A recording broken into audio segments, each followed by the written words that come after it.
Hello everyone, কেমন আছো তোমরা সবাই?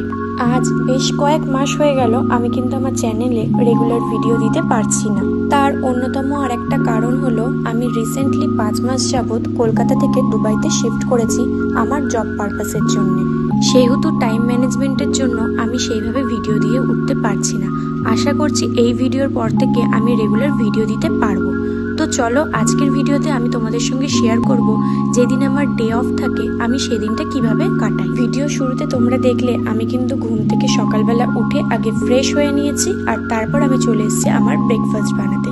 যেহেতু এটা আমার বাড়ি নয়, তার জন্য এখানে আমাকে নিজের সমস্ত কাজ কিন্তু নিজেকেই করতে হয়। আর সেই সমস্ত কাজ কমপ্লিট করতে করতে আমার কিন্তু ইন্ডিয়া টাইম অনুযায়ী সন্ধ্যে 7টা থেকে 8টা বেজে যায়। তো দেখতে পাচ্ছ আমি এখানে স্নান করে চলে এসেছি, আর তারপর কিন্তু আমি লাঞ্চ না ডিনার কমপ্লিট করেছি। তো চলো আজকের মিনি ব্লগটা এখানেই শেষ করছি।